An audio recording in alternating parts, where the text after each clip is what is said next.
hope everyone's having an awesome holidays this week. I know Thanksgiving just happened and we're actually releasing this episode on Black Friday, which to let everyone know, I'm kind of happy that we're doing a lot of the Black Friday shopping deals a full week ahead of the actual Black Friday event.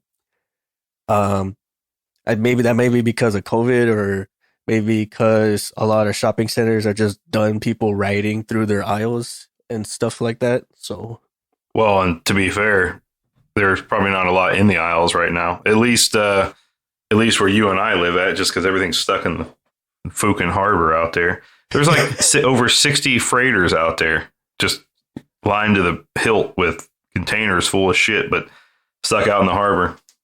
Jesus, that could be it too. Then again, I don't. I can't remember where it was. I want to say it was like a Best Buy or something like that, where they're just like stacked full of TVs, like just everywhere. Every aisle I went, there was a TV. I'm like, okay, I get it, man. You want me to buy a TV, but holy shit.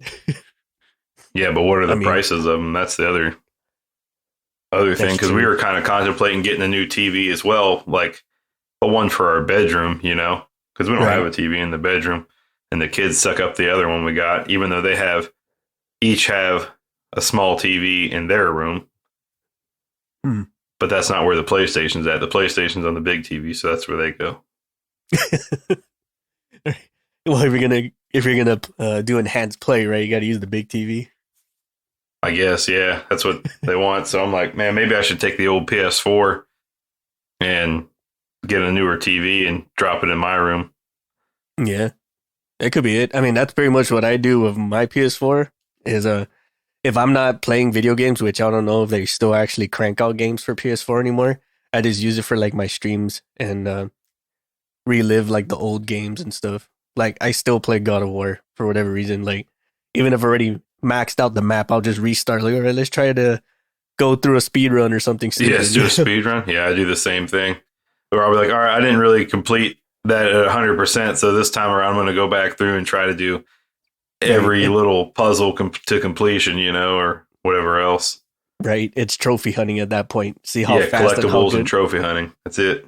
So I thought about doing that as well, but then I'm like, man, do I need more shit? Do I need to spend more time playing? Do I need to, should I be doing stuff around my house? And the answer is yes. My backyard, I hate going back there. The dogs have like killed my sprinkler system. Half the yard turned to dirt. Oh. And I hate it. I hate being there. I should really invest some time into fixing that up, but I just don't want to. Yeah, I know exactly what you mean. Like that's kind of like with me. I have a couple of neighbors where their sprinklers overshoot their backyard, so it comes into mine. And that's the only water your backyard gets. Right? The first time they did it, I'm like, is it raining? Like, it's freaking raining. But it's only in one spot. Like, what the hell? And then I go outside and it's like, it's come from one end and it stops. And then it comes from another end and then it stops. Like, what the hell's going on? And I don't know why it didn't click right away, but it took me a good minute to figure out that it was a sprinkler system. Like, Jesus Christ, I feel like an idiot. That's awesome. So with that, right, most people who are traveling and going to visit families, that's probably one of the top things that they don't want to do is do work. I don't know if anyone else's family's like this, but whenever you show up for the holidays, that's like green light for them to start putting you to work.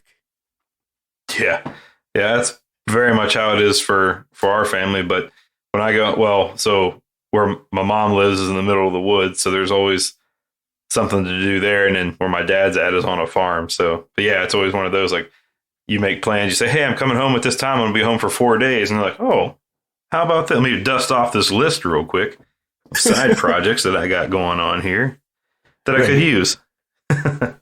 They got one of those like shoulder yokes, they normally would put on horses or whatnot, and they just have you like pull up, do all kinds of dumb labor. It's like, at least put a feed sack on me, you know what I mean? But that's what it is, right? So like for Thanksgiving, right, which is coming up this coming week here, and so most people fly home. If they don't take the whole week off, they fly home on Wednesday. Thanksgiving's Thursday, so then you're like, oh, you get home, you wake up the next morning, and it's nothing but good foods and gorging yourself all day and BSing with family that you haven't seen in a while and whatever else. But then Friday hits and it's like, all right, now it's time to work. You got to work off that holiday food, but I don't want to.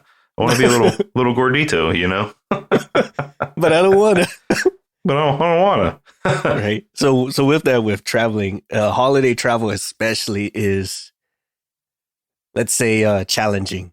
Let's call it challenging. Challenging to say the least. Yeah. And especially this year in particular, with everything that happened with COVID and everything that happened with shutdowns and layoffs and reopens and all kinds of stuff. And some of the stuff we mentioned in our previous episodes, like what are some of the challenges a lot of airline companies are having to face. So they still have yet to completely figure all that out.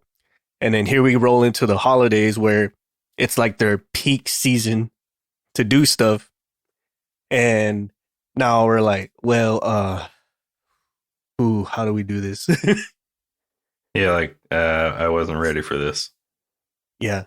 It's kind of like when you're expecting everything to turn on slowly. And then, oh, by the way, giant rush. Like, oh, hell. Yeah, so I know I've flown home for a holidays a whole bunch over the years and whatever else. And it's always kind of, you know, this is obviously before pandemic times, but I know it was always packed to the brim full of people. The airports were ridiculous with people in there. And I assume now that it'll probably start getting that way again, especially this year, right? This is now everybody's got their, well, not everybody, but a lot of people have their vaccine shot or whatever else. They got their little card and now they're going to be flooding the airports to go see family, this and that. Mm-hmm. And you know, this year, but then somebody brought up a good point the other day. They're like, well, but just because you have the vaccine, you can still get it. And you're going, well, okay, right. But do I still have to wear the mask? Yeah, you still have to wear the mask. And also because you can still get it, do you really want to travel home and see grandma and get her sick too? And you're like, oh, yeah, I guess that's a good point. So it could go either way. I can either see it being the airports being uber crowded or still more of a ghost town just because, you know, people are still afraid to travel. Right. I think we're seeing a good mix of both, at least in certain airports. I mean, and there's one article coming out by the Government Accountability Office. It's talking exactly like that. Like, what would you expect if you roll into an airport and, you know, for your holiday travel? I would say some places are more packed than others, and well, as they normally are. And then, how do I say?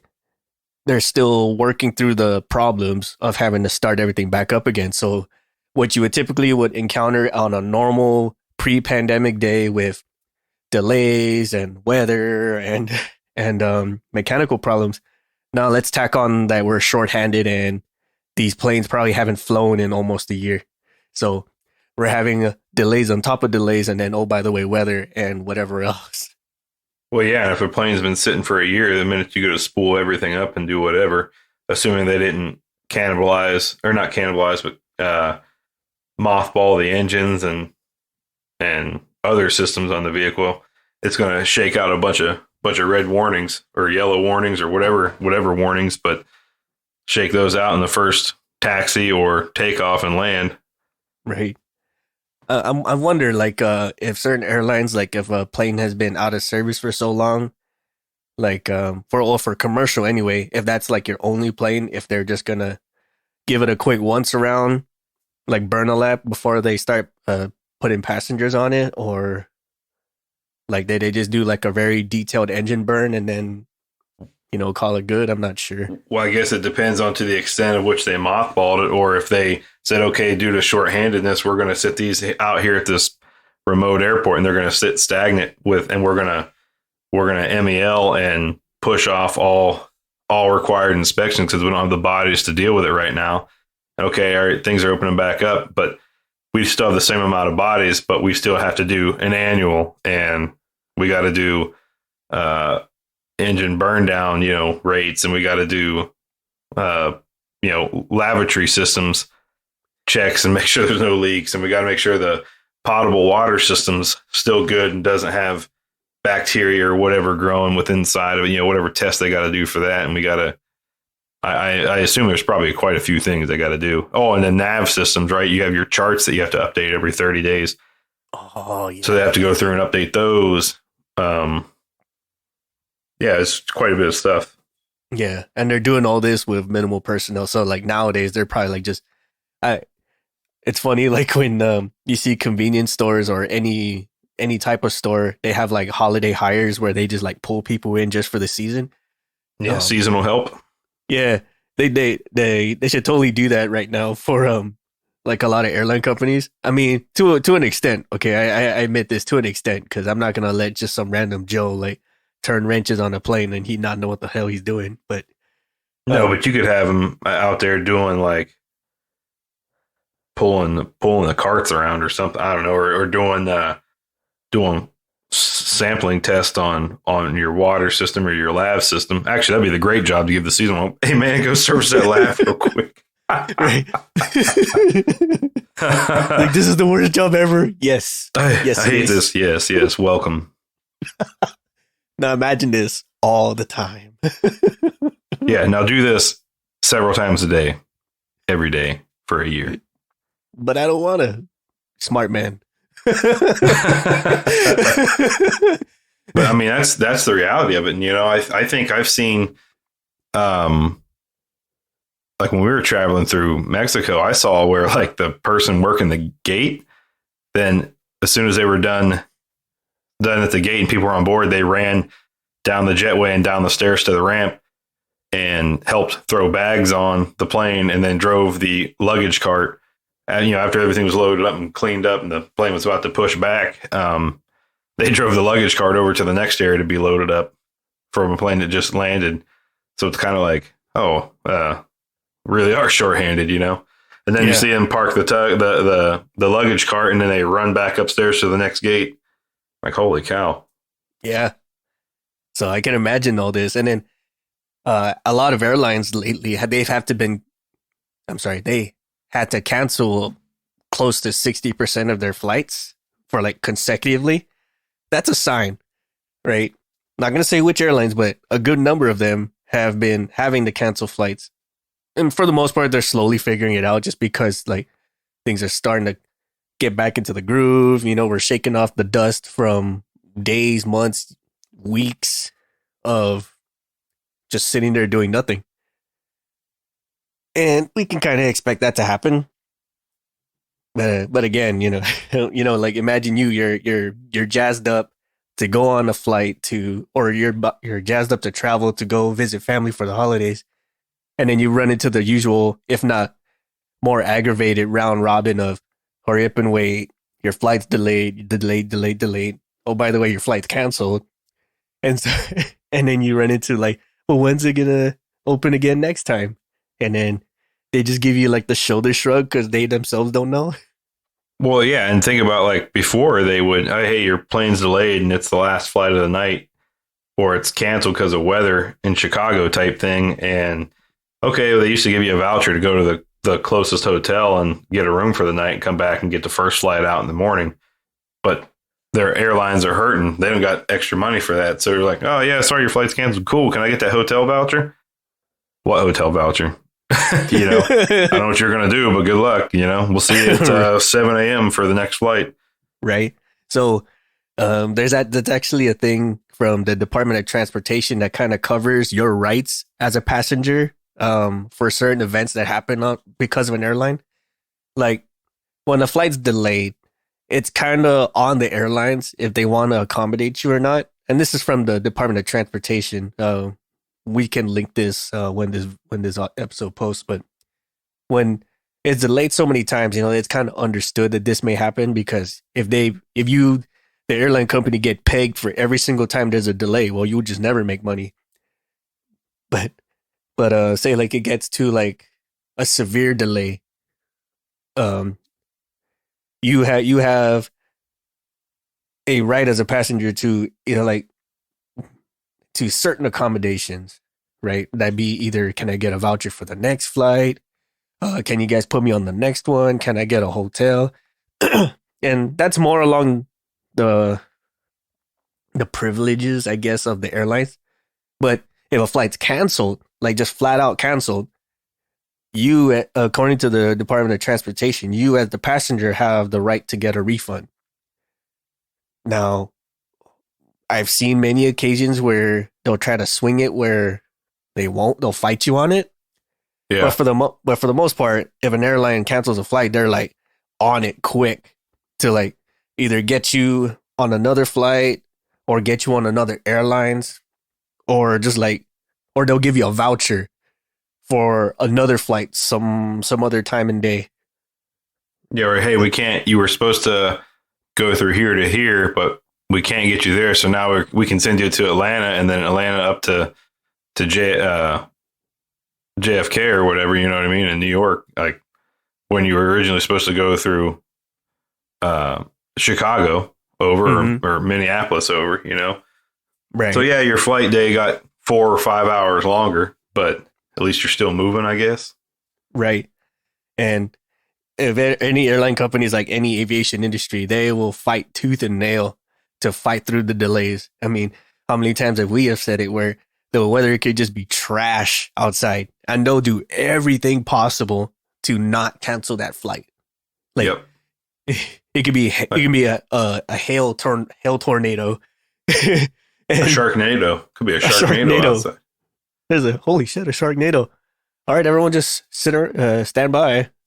Like, for a fact that's not gonna go anywhere, but they'll fight tooth and nail to like not have to put that cancellation on their report, or have to cancel the flight and then have to reimburse all those passengers. They will sit there forever until. So I wonder if it'll be like some companies do, where during the holiday season, right? So they know there's going to be more people traveling at that time and this and that, but the weather at that time of year in much of the country could be pretty rough due to snow and ice storms and whatever else. So I wonder if they have something in there, passengers are entitled to refund vouchers, whatever the case may be, for canceled, delayed flights, except for these blackout dates type thing, which are Thanksgiving through Christmas or New Year's. You know what I mean? I would venture the vouchers, yes, because that's how they kind of game you on it, and which is another thing, like the Department of Transportation brings up, is like if you get a voucher from the airline companies for reason X, always like ask on the spot, like, is there limitations to this voucher? Is there like a seat arrangement restriction? Is there a blackout date? Stuff like that. Because you probably have paid for, like, I don't know, economy plus or the extra legroom seat. They give your flight gets canceled. They give you a voucher, and then now you're at the back of the bus. Yeah, you're packed in there with no extra legroom, whatever else. I'm like, well, just be thankful you got on another plane. You're like, I mean, I am, but like, I paid for this and I'm only getting this. So can I get back the difference of what my economy to economy plus ticket would have been? Right. And I guess Or- nowadays they have like less than economy prices. Like there's economy, there's economy plus, and there's one just below economy. I can't remember what the name of it is, but it's like, Yeah, it's called cattle car. Stuffed in like cattle heading to the slaughterhouse. I've always wondered like how certain places, like how they actually butcher the cattle like while they're still alive. And I'm used to like the olden days where like some guy has a handgun and just points it at the dome and lets him rip. But I can't remember where it was. This was actually a butcher shop in Ohio, and they got like this whole like guillotine contraption that fits over its neck, and they got like this one button actuator thing. It looks like a cartridge gun, like the stuff you would use for explosive nails on carpentry floors or masonry floors. Yeah. And they just put it at its dome and press the button and dip down it goes. I'm like, holy shit. Yeah, that's how most butcher shops are. And talking about my homeland, I mean, that's where I grew up doing it too, there in western Pennsylvania. but yeah, that's how you would take them down. It was like a shotgun shell cartridge. You would put in this gun, and it kind of had a rail spike, and you'd pull the trigger and bang, and it would punch that spike straight into the dome. It was kind of a quick pow, and it wouldn't like put a hole in the cow's skull. What it would, the cow's skull, what it would do is it would crush the skull right there and send the fragments into the brain. It kills it instantly. Well, 98% of the time it kills it instantly. The rest of it's oh God, while the animal's writhing in agony while you're reloading the next cartridge. But it's just happens that way. Yeah, that's pretty wild. But then you hear stories of like how they used to do it, like way back. Like they would tie the animal down, and then there'll just be one brave person with a hammer and just like sit on it, and then just like pray that and hit that exact same spot on that animal's head. But just pray like that one swift swing will be the one to put it down. But if it doesn't, now it's mad, and you got to try to do it while it's trying to kick you off. Well, a lot of the times what they would do is they would bleed the animal out, bleed it out essentially. Mm-hmm. Hit a main artery and let it bleed out. Because what you don't want is the animal convulsing a lot or moving around a lot before it passes, because the muscle, i.e. meat, gets real not tender. Makes sense. Yeah.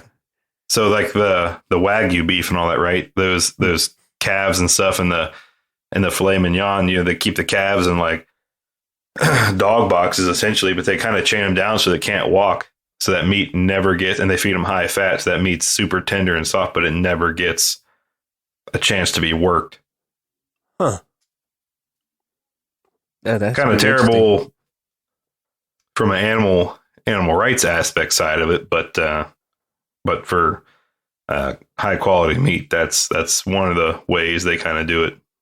That makes so much sense. Dang. But anyways, back to the traveling. back to traveling. So we were talking about the money and the vouchers, and like, do airlines, will they have it for this year? Are they going to do away with it because of reduced funds? So it kind of ties into this one section here of the government accountability paper. Now this, report is from November 9th of 2021. So pretty current. Yeah, very current. So Congress and the aviation industry took a number of actions in response to this downturn. For example, roughly $100 billion in various types of federal relief funding was provided to help the industry offset economic disruptions. Industry stakeholders we spoke with told us this allowed them to keep staff employed, continue flight operations that otherwise may have ceased, and avoid bankruptcy. At the same time, the industry took steps to cut costs by offering voluntary early retirement to employees, voluntary unpaid leave, and freezing non-essential hiring, among other steps. In some cases, airlines also reduced flight frequencies and the number of airports served. Ooh, that last one got me. Yeah, the number of airports served. The one that stuck out to me was, they're offering voluntary early retirement. So somebody's right there at, let's say, almost 30 years or almost 40 years or whatever else, and they're saying, "Hey, why don't you just step out early?" And I know not only the aviation industry did that, many industries did that. Said, "Hey, you're right there. Why don't you just take a knee on us?" You know what I mean? Yeah. Because you think about it, if that employee's been around there for that long, they're probably making a decent salary at that point, or hourly wage, whatever the case is, and their benefits are probably up there, and their 401k has probably been maxed out for a while, and medical that the company's paying and all the other stuff. So they said, "Hey, if we get rid of them, man, we're saving." Let's say the guy was making 120 a year or whatever, guy or gal, whoever the person is, but they said, "Man, that's 120 we can save, and we'll bring in somebody at just above, minimum wage to do that job now." Right. Yeah, there'll be some attrition and it won't be as smooth and that for a while, but we can teach them and pay them less. Yeah. So, you brought up a very interesting point, and it reminds me of this business analytic that I was reading some time ago. They were saying something along the lines, well, the question was, why don't we just hire more people, to help out do the extra work? And the reasoning was because it's cheaper to pay someone overtime than it is to hire a brand new person. I'm like, say what now? Like I was actually trying to figure it out. Like that at the time it made no sense. And then I read along and it says, it's like, well, think about it. You got one person and you just pay him the overtime rate. That's all you're paying. Just paying everything else is already done. You're just increasing his wage for that period of time. Versus like if you hire someone brand new or you hire someone else, you got to pay their wage, you got to pay their benefits, you got to pay their everything else. And so like it all adds up over time, adds up at the more you bring in, instead of just like taking the pool you got now and then just paying them overtime. And I was like, wow, that makes so much sense now. Like, no wonder why. Well, and also think about the time it would take to train those new people versus just paying. It might take 2 or 3 new people to do the job of the seasoned veteran, so to speak. So you say, man, I got to bring these people and pay all 3 of them and then waste additional time on training them to do the job that this guy can already do by himself. So let's just, hey, how about some OT for you, friend? Yeah, all right. Holidays are coming up. I could use a little extra cash. So then that's what they do. But at the risk of burning out that one individual. Very, very big risk. Very big risk. Because, like you're most of us in this industry and some others, you've been working the holiday time well before the actual holidays show up, right? It's because you're expecting, to a certain degree, you're expecting that big rush or that big shutdown to happen. Because some industries, like they shut down for the holiday. So what they try to do, they try to crank out everything before that holiday hits. Or vice versa, holiday is your biggest rush. So you try to like crank out as much as you can. So the day of or the week of, you're still working long, but at least you're not working from scratch. Right. So, I mean, there's, and maybe one of the ways you could do is to say, hey, during the holiday season, we're going to bring in one person to shadow this individual. Mm-hmm. And if they do well, maybe we keep it. At least we have 2 people that can offset one another. So if one person gets sick, the other one can take the role and pick up the mantle and run with it. And we don't skip a beat on that point. And 2, we are also sort of training the potential replacement of the seasoned guy. Now, I don't mean that in like, hey, we're going to train this new person up to do this guy's job. And then we're going to axe the old person. Mm-hmm. Because they're making too much, and then we can have this person do it for less. And in some cases, that's probably true. I would hope they would look at it from a not a one single point of fail type issue. But you could also say, hey, if we bring this person in now, and we know so and so has got 5 years left until retirement, so let's get them 5 years of working day in and day out with this individual and learning all the steps and getting them spooled up. So when so and so retires, we're just screaming right along. Right. It's all it is. It's just changing the name on the roster or something like that. And but you would have to make it known right up front that, hey, this isn't your replacement. Like we're not like, well, in some cases, the early voluntary retirement, mm-hmm. Hey, we want to offer this to you, but we got nobody who can do your job. So we're going to bring in this person and then offer you early retirement. I think they'd still be willing to, okay, cool. At least I'm getting my retirement. Right. You're not just going, with the ageism and say, you make too much. We don't want to pay you that much. So we've hired your replacement at a much cheaper wage and then you're going to be gone. Right. Or this happened a lot, especially when the pandemic first initially kicked off with the layoffs. They just said like, well, who do we have here that is not going to help us maintain our revenue? These brand new guys are obviously costing too much, and these older individuals, they're about to retire anyway. So let's just axe these ones and let's axe these ones. Right. And then some places, man, they lost as much as 100, like a good 1,000, maybe more, depending on how big the company was. And then, when those guys, when you just tell them right off the bat, like, hey, by the way, layoff, I'm like, they're going to start talking to all their friends. And then all the ones in the middle who you wanted to retain are the ones that are going to leave too, because they saw how you treated them on the way out. Yeah, man, that sucks. That sucks. But unfortunately, in many cases, it's just how businesses don't look at it from a personnel aspect. They look at it from dollar signs, right?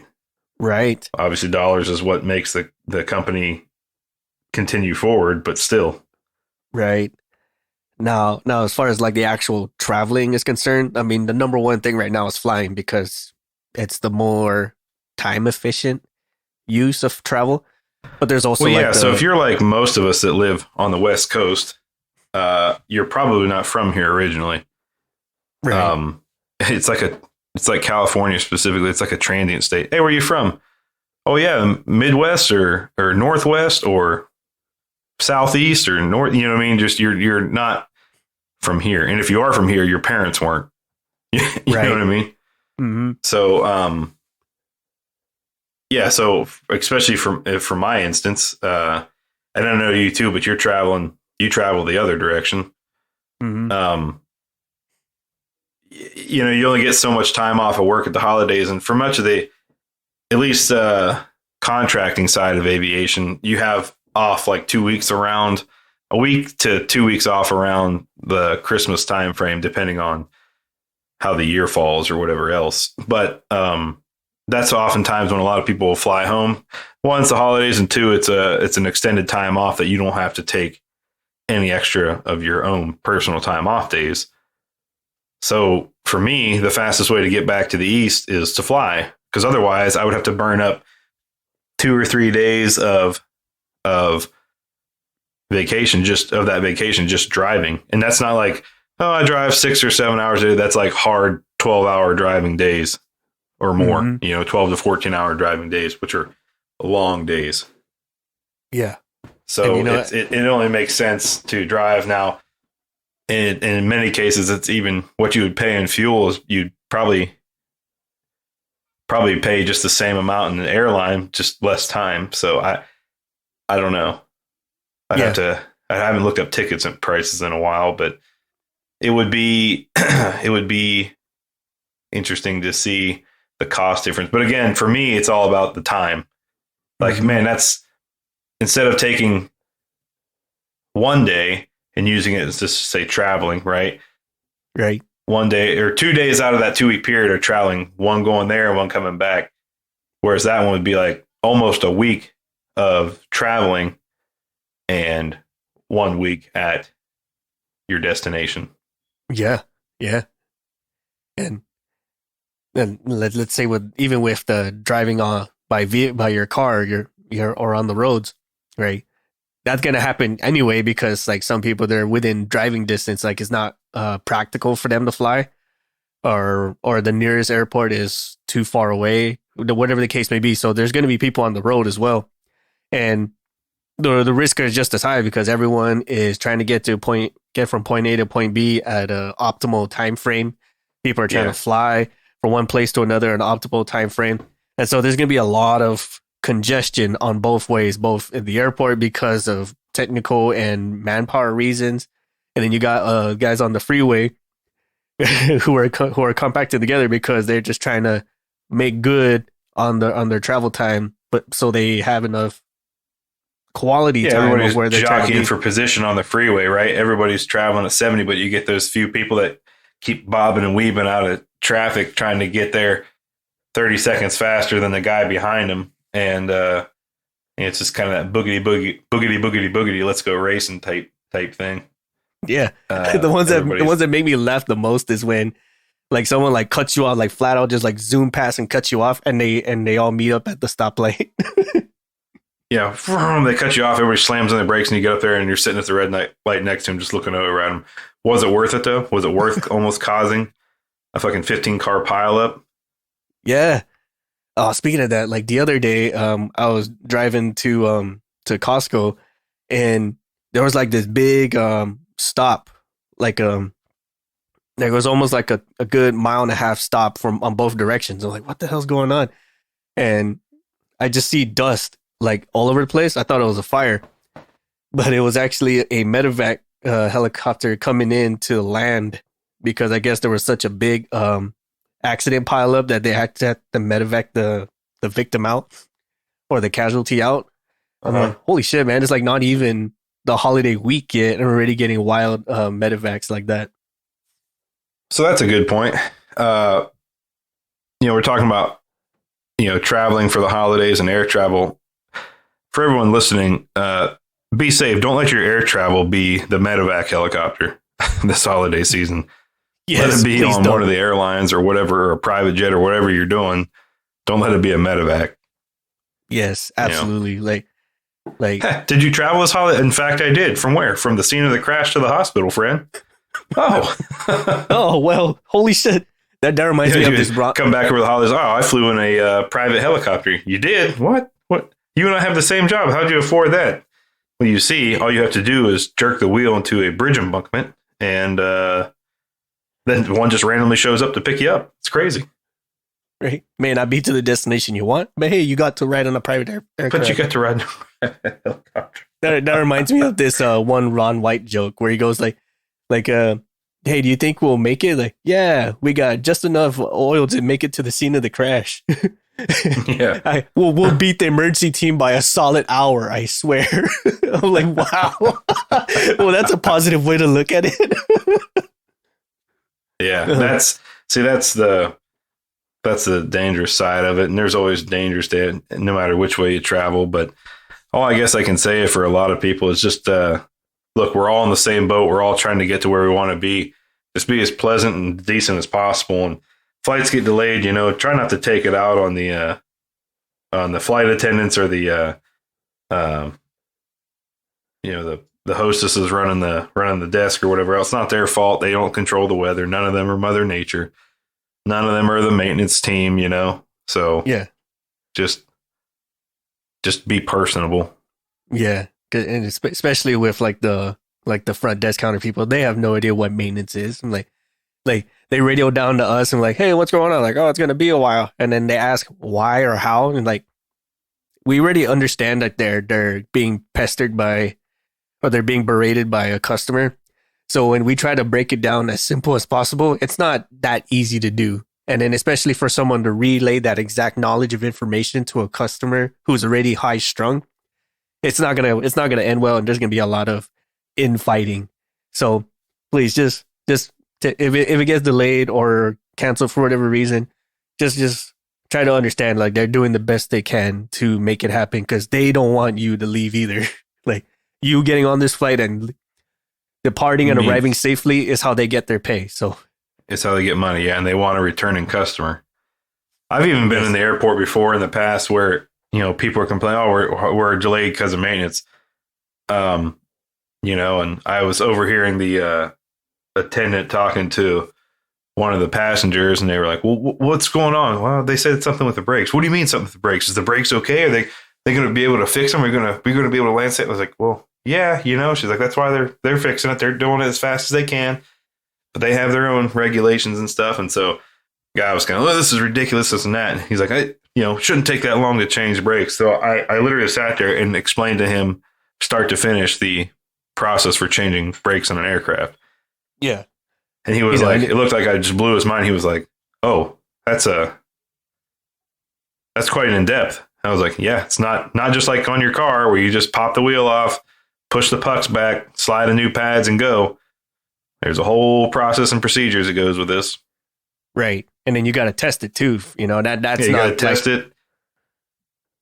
Yeah. Service wheel, inspect the area, make sure there's no damage. Bleed the system. Mm-hmm. And then all the paperwork. And that's what I was trying to explain to the guy. I was like, hey, look, everything you do on this also has to be documented appropriately in triplicates in many cases. Yes. And I was like, so right now there's 2 or 3 guys swapping the brakes on this thing. Meanwhile, their lead's in the office trying to pound out paperwork as fast as he can, because he knows those guys are going to finish the actual work side of it faster than he's going to finish the paperwork. Yep. Man, that's crazy. I can't believe it's this and that. Well, would you rather be well done and well documented, or some slackjaw out there taping things together? Like, I don't know. Well, it wouldn't. You put it like that. Yeah, there's a lot to it. So again, like, they don't want you to have your flight delayed or canceled as much as possible, because that's how they get their money. So when when they string you along, that's them really trying to make the effort happen because they want you to leave safely. It's not because they're just as much as it may feel like they're not doing it just to fuck with you. If they would, they would have. Well, I'm saying it's not the maintainers either going getting paid by the maintenance job they do. Hell, the guys who work the line, the most they hope to do during a day is maybe change a wheel for a worn tire or just engine servicing. They don't really want to do anything crazy on the line when they know they got a deadline and a schedule to meet, and every minute they're delayed delays the next one coming and going. So it just backs up the system nationwide. They know that. They're not like, man, I hope something breaks so I get paid today. That's not the case. No, absolutely not. On that note, everybody, make sure you have a plan to travel. If you need be, like, start planning your trip a day or a couple of days in advance. Like, plan for the worst is pretty much what we're trying to say. Because like everything that is planned, shit goes wrong. So and hit us up. Let us know where you guys are going. Hit us up on social media. Let us know where you guys are traveling if you want to, or if it's not, if you feel like it's not going to give away too much personal information about yourself. But let us know where you're traveling to this holiday season. Yeah, or be what curious you guys to know. Yeah, what you guys recommend we travel to as well. Stuff like that. Yeah, and what's the favorite Thanksgiving food of an aircraft mechanic? Let us know what your favorite is in the social medias as well. Ooh, that's a good one too. Is it the jet fuel flavored potatoes? Is it the grease infused turkey? Right? Or like is it the nuts and bolts stuffing? Or like the carbon covered sandwich. Do you cook your turkeys in the exhaust of your jet engine? That brings a whole new meaning to a smoked turkey, huh? Right. What's the cook time on your smoked turkey? It was about 30 seconds at max power. Oh, okay, right on. Tastes like fuel. Yes, I know. Yes, it does. Good for your antibodies. On that note, safe travels, everyone, and have a good happy holidays. Yep, happy Thanksgiving, everyone. We'd like to take this time to thank our patrons for supporting our show and allowing us to continue to make episodes, maintain our gear, and create merch for all of our listeners, with special thanks to Erica Lamont, Chris Hawkins, Ryan Freshour, Dan Schubert, Jenny Dignan, and the ladies of the Dick Talk and Mimosas podcast. Thank you all so much for your support and patronage. Visit our shop at cancelformaintenance.com and grab some swag to show off both your support for us and your prowess as an aircraft technician. If you have ideas for the show or you'd like to be a guest on the show, visit our contact us section and send us a line. We will do what we can to get your ideas or yourself on the show. You can also follow us on social media, such as on Facebook at Cancel for Maintenance, Instagram at Canx, that's CANX for Maintenance Podcast, or on Twitter at CXMX Podcast. Check out some of our affiliates like Rockwell Time, where they make both rugged and classy watches to fit your lifestyle. Use the code CX4MX and save 10% off your purchase. Support us on Patreon. Our patrons get exclusive perks such as access to our Discord, discounts and early access to merch, special patron-only episodes, and so much more. Thank you again so much for listening, and we'll see you next time.